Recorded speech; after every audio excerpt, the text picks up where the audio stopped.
এটা জাহান্নাম, কোনো গল্প নয়, কবিতা নয়, মিথ নয়, আগুন।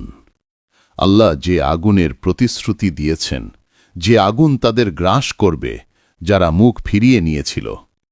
7টি দরজা, 7টি স্তর, প্রতিটি স্তর তার নিজস্ব লোকদের জন্য অপেক্ষা করছে। কুরআন বলেছে, জাহান্নাম এমন একটি স্থান যা প্রস্তুত, তার 7টি দরজা আছে। প্রতিটি দরজার জন্য একটি নির্দিষ্ট অংশ নির্ধারিত আছে। ভাবো, এমন এক আগুন যা পৃথিবীর যে কোনো শিখার চেয়ে 70 গুণ বেশি উত্তপ্ত। একটি আগুন যা নিভে যায় না, যা গ্রাস করে এবং থামে না। অন্ধকার, শৃঙ্খল, ফেরেশতারা, সৈন্যদের চেয়েও কঠোর, এবং এটা কেবল শুরু, অবতরণের শুরু। জাহান্নাম প্রতীক নয়, রূপক নয়, এটি বাস্তব। কুরআন বারবার তার নাম ধরে ডাকে, সতর্ক বার্তায় ভরা পণ্ডিত পৃষ্ঠা। আল্লাহ বলেন, ভয়কর্তা আগুনকে, যার জ্বালানি মানুষ ও পাথর, কাফেরদের জন্য প্রস্তুত। এখানে জ্বালানি কাঠ না, কয়লা না, মানুষেরই দেহ। এটি তোমাদের রান্নার চুলার আগুন নয়, তোমাদের ছুল্লির জ্বালা নয়। রাসূলুল্লাহ সাল্লাল্লাহু আলাইহি ওয়াসাল্লাম বলেছেন, জাহান্নামের আগুন এই দুনিয়ার আগুনের চেয়ে 70 গুণ বেশি উত্তপ্ত। 70 গুণ। ভাবো, এত তীব্র আগুন যে তা স্পর্শ করলেই ত্বক ছিঁড়ে পড়বে। যখন পুড়ে যাবে, তখনও তা আবার নতুন করে পুনর্গঠিত হবে, যাতে তারা আবারও সেই শাস্তি অনুভব করতে পারে। এটি কেবল বহির্মুখী স্তর, জাহান্নামের প্রথম পৃষ্ঠার আভাস মাত্র। এটাই যদি কেবল পৃষ্ঠ হয়, তাহলে দরজাগুলোর ভেতরে কি আছে? একটিও নয় না, 2, 7টি দরজা, বিভিন্ন মানুষের জন্য, বিভিন্ন পাপের জন্য বিভিন্ন পথ। তোমাকে সতত হাঁটতে দেয়া হবে না, তোমাকে ধাক্কা দিয়ে ধাবিত করা হবে। যাদের অবিশ্বাস ছিল, তাদের দল বেঁধে জাহান্নামে তাড়া করা হবে। 5 হাঁকানো শিকল নয়, দরজার টকটকানি, একটি শব্দ যা রহমতের জন্য খুলে না। ফেরেশতারা দাঁড়াবে শুধুই বিচার প্রক্রিয়ার জন্য। তারা কঠোর ও নির্মম। অনুমতি ব্যতীত কোনো আবেদন তাদের অতিক্রম করতে পারে না। আদেশ ছাড়া কোনো পদক্ষেপও অতিক্রম হতে পারে না। দরজা খুললে বাতাস ঝড়ে পরিণত হয়। তখন তুমি মনে করো, তোমার উপেক্ষা করা প্রতিটি সতর্কবাণী তোমার সামনে জীবন্ত হয়ে উঠেছে। তোমার নাম ভিড়ের মধ্যে হারিয়ে যায় না, তোমার দরজা কোনো ভুল নয়। পিছনে ফিরে যাওয়ার সুযোগ নেই, সামনে যা আছে শুধুই আগুন। দল পর দল এসে পড়ে, মুখ নিচু, জিভ শুকিয়ে যায়। যতক্ষণ না তারা পৌঁছে, ততক্ষণ পর্যন্ত তাদের দরজা খুলে দেয়া হয়। ওগুলো খোলা হয় একটুও স্বাগত জানানোর জন্য নয়, কেবল গিলে ফেলার জন্য।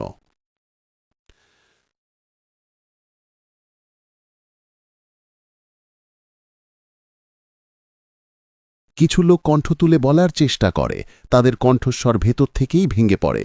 একটি প্রশ্ন তাদের সামনে দেয়ালের মতো দাঁড়ায়, তোমার কাছে কি কোনো সতর্ককারী এসে পৌঁছে না?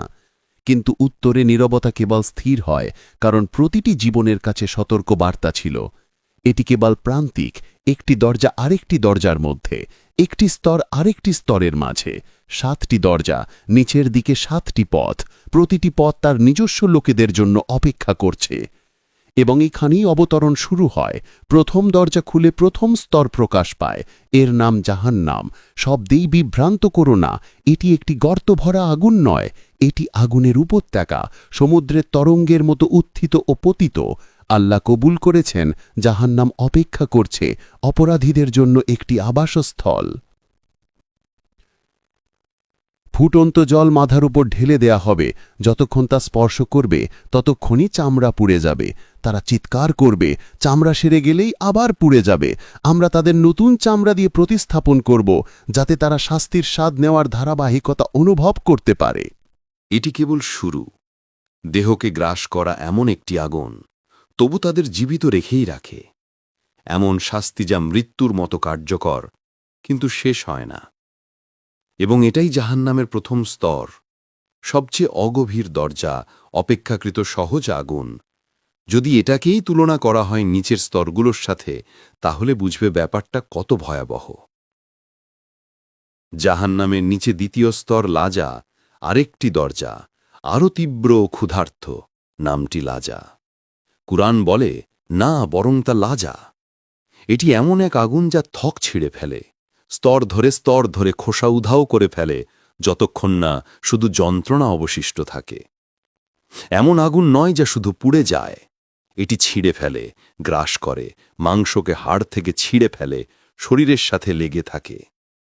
কিছু আলেম বলেন, এই আগুন তার লোকদের চিনতে পারে। তারা বলে, এটি তাদের খোঁজে লাফিয়ে বেরিয়ে আসে, তাদের শিকার করে যেমন শিকারী তার শিকারকে চেনে। পালানোর কোনো পথ নেই, লুকোনোর কোনো ঠাঁই নেই। প্রতিটি অঙ্গ, প্রতিটি স্নায়ু জীবন্ত অবস্থায় ধরে ফেলা হয়। এটি এখানেই শেষ হয় না। লাজা সবচেয়ে গভীর গর্ত না, সবচেয়ে ভয়াবহও না। এটি কেবল নিচে নামার দ্বিতীয় ধাপ মাত্র। তৃতীয় স্তর সাকার। লাজার নিচে আরেকটি অবতরণ, আরেকটি আগুন, নামটি সাকার। কোরআন বলছে, আমি তাকে সাকারেই নিক্ষেপ করব। আর তুমি কি জানবে সাকার কি? এটি কিছুই অবশিষ্ট রাখে না, কিছুই অক্ষত রাখে না। ত্বক জ্বলে যায়, পোশাক পোড়ে, চামড়া পুড়ে যায়, হাড়ও পুড়ে যায়। অবশেষে কেবল যন্ত্রণার এক টুকরো শরীর থাকে। ভিতরের মানুষ কাঁদে, ডাকে, তারা ভিক্ষা করে, তোমাদের কি নিয়ে সাকারায় পৌঁছেছি? তাদের উত্তর হবে, আমরা ছিলাম না প্রার্থীদের মধ্যে, গরিবদের খাওয়াইনি, অমূলক কথাবার্তায় জীবন নষ্ট করেছি, আর আমরা প্রত্যাখ্যান করেছিলাম বিচারের দিনকে। সাকার কেবল শিক্ষা নয়, এটি অনুশোচনার আগুন। এটি স্মৃতি, প্রতিটি সুযোগ যা উপেক্ষিত হয়েছিল এখন আগুনে পরিণত হয়েছে। তবুও সাকার দিয়েই শেষ নয়, তার নিচে আরও আগুন আছে। আগুনকে চূর্ণ করে দেয় এমন শয়তানি শিখা এখনও অপেক্ষা করছে। চতুর্থ স্তর আল হুতামা। সাকারের নিচে আরেকটি দরজা, নাম আল হুতামা, চূর্ণকারী। কোরআন বলে তাকে আল হুতামায় নিক্ষেপ করা হবে। আর তুমি কি জানবে আল হুতামা কি? এটি আল্লাহর জ্বলন্ত আগুন, হৃদয়ের ওপর থেকে জ্বলতে শুরু করে। একটানে তাদের ওপর উঁচু স্তম্ভের মধ্যে আটকিয়ে দেওয়া হবে। এই আগুন শুধু ত্বকেই থামে না, এটি বুক পর্যন্ত পৌঁছে, হৃদয়ের গভীরে জ্বালায়। মনোভাব, লজ্জাহীন অহংকার যা লুকিয়েছিল তা সব উন্মোচিত হয়ে যায় এবং জ্বলতে থাকে। তাদের ওপর আর কোনো ফাঁক নেই, স্তম্ভগুলো বাঁধা, একটি অগ্নি কারাগার। আল হুতামা এখানেই লোকের অহংকার ভেঙে দেয়। কোনো বার্তার বিনিময় মর্যাদা নেই, কোনো আহ্বানের প্রতিক্রিয়া নেই। কারণ এখানে অহংকার ভাঙে। যারা উপহাস করত, যারা পাপকে ভালোবাসত, তাদের হৃদয়ে চেপে রাখা হয়। পাপ নীরব চিন্তায় চাপা পড়ে না, কোনো পালানোর পথ নেই। এটাই আল হুতামা। আর তার নিচে অপেক্ষা করছে সাঈর, পঞ্চম স্তর। আল হুতামার নিচে অবস্থিত সাঈর, জ্বলন্ত আগুন, গর্জনকারী শিখা। আল্লাহ বলেন, আপনার জন্য আমরা অবশ্যই জাহান্নামের আগুন প্রস্তুত করেছি। তারা, যারা মুখ ফিরিয়েছে, যারা আল্লাহর নিদর্শনগুলিকে উপহাস করেছে ও অস্বীকৃতি দিয়েছে। সাঈর নিঃশব্দ নয়, এটি গর্জন করে, ক্রোধে চিৎকার করে। কোরআন বলে, যখনই এটি তাদেরকে দূর থেকে দেখবে, তারা এর ক্রোধ এবং গর্জন শুনবে। ভাবো, তারা পৌঁছানোর আগেই এর রূঢ় শব্দ শুনে। আগুনটা তাদের জন্য ডাকে, এটি জীবন্ত, আহ্বানকারী আগুন। সাঈর শুধু শিখা নয়, এটি রাগ এবং তাতে বিরাজমান কাফেরদের জনসমুদায়। এটি সাঈরের শেষ নয়, অন্তরেই অপেক্ষা করে আল জাহিম। ষষ্ঠ স্তর আল জাহিম, একটি নাম যেটি কানের কাছে নিজেই উষ্ণতা ছড়ায়, যার অর্থ জ্বলন্ত আগুন। কোরআন বলে, নিশ্চয়ই দুনিয়াবিদদের জন্য আল জাহিম প্রস্তুত করা হয়েছে। তারা সেখানে প্রবেশ করবে এবং কখনোই সেখান থেকে অনুপস্থিত থাকবে না। এক মুহূর্তের জন্য পালানো ঠিক নেই, না, আর কোনো স্বস্তির নিঃশ্বাস, চিরকাল আগুনের মধ্যে ধারাবাহিক অবস্থান। একবার সাহাবাগণ নবীর সাথে বসেছিলেন। রাসূলুল্লাহ যখন জান্নামের বর্ণনা করলেন তাদের মুখের ভাব পরিবর্তিত হল, হৃদয় কাঁপতে লাগল। তারা আর্তনাদ করে জিজ্ঞাসা করলেন, হে আল্লাহর রসূল সাল্লাল্লাহু আলাইহি ওয়াসাল্লাম, জান্নামে সবচেয়ে হালকা শাস্তি কার হবে? আর তিনি রাসূলুল্লাহ সাল্লাল্লাহু আলাইহি ওয়াসাল্লাম বললেন, জান্নামে যিনি সবচেয়ে কম শাস্তি পাবেন তিনি হবেন এমন একজন মানুষ যার 2 পায়ে থাকবে আগুনের তৈরি স্যান্ডেল।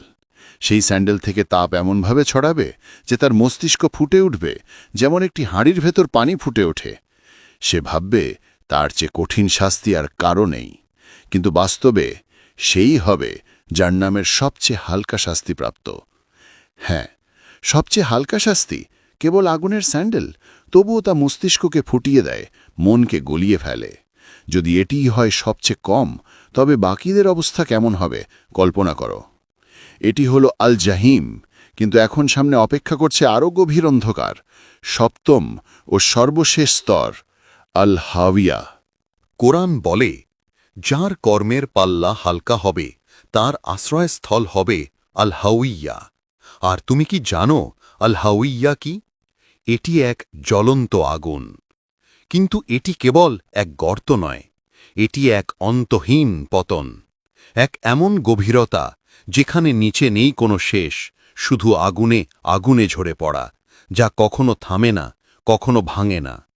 ভাবো, তুমি এক পাহাড়ের কিনারে দাঁড়িয়ে আছো, আর তোমার নিচে এমন এক অন্ধকার যা জীবন্ত, যা টেনে নিচ্ছে তোমাকে। কিছু আলেম বলেছেন এই স্তরটি মুনাফিকদের জন্য নির্ধারিত, যারা ছিল দুমুখ, যারা নামাজে দাঁড়াত শুধু লোক দেখানোর জন্য, রোজা রাখত মানুষের প্রশংসা পাবার জন্য, যাদের আমল বাহ্যিকভাবে ছিল পূর্ণ কিন্তু হৃদয় ছিল শূন্য। তাদের পাল্লা হালকা হয়ে গেল কারণ তাদের কাজের ভেতর ছিল না আন্তরিকতা। তাদের জীবন ছিল সম্ভাবনায় ভরা, কিন্তু আত্মা ছিল ফাঁকা, আর তাই তাদের পতন শুরু হল আল হাওইয়ায়। এ থেকে আমাদের কি রক্ষা করবে?